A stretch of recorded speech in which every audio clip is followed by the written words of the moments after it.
Сәлем достар, каналыма қош келдіңіздер. Сіздермен бүгін осындай өте дәмді әрі біркелкі болып шығатын бәліштің рецептімен бөліскім келіп тұр. Ең алдымен ыдысымызға 1 қасық тұз, 2 қасық ашытқы және де 1 қасық қантымызды салып, жақсылап араластырып, көтерілуге қоятын боламыз.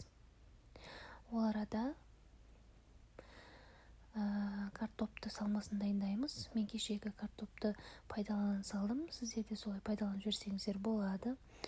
Үстіне 1 кружка суды құйып, 1 қайнатуға қоямыз. Ол кезде жақсы езілетін болады. Және де 1 пиязды осылай майда етіп турап, аздаған майда қуырып аламыз.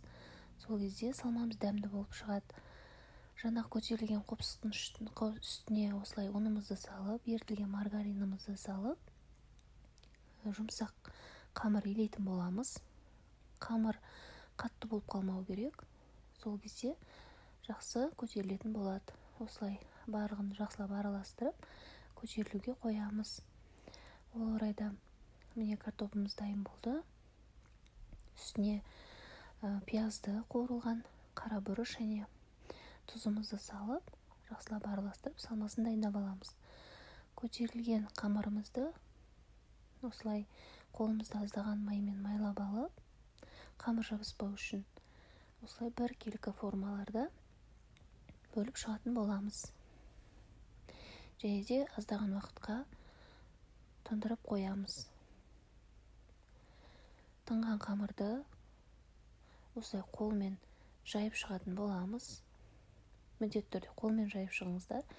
Себебі оқтаумен жайғасын жақсы көтерілмей қалуы мүмкін. Үстіне осылай салмасын салып,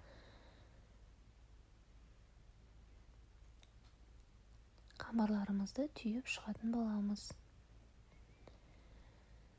Және де осы барлық қамырларымызды осылай түйіп болғаннан кейін 10-15 минутқа бетін жауып тындырамыз тағында. Сосын барып қызған отта пісіріп аламыз. Мінекей, біздің бәліштер дайын болды. Өте дәмді болып шығады. Міндетті түрде сіздер де жазып көріңіздер.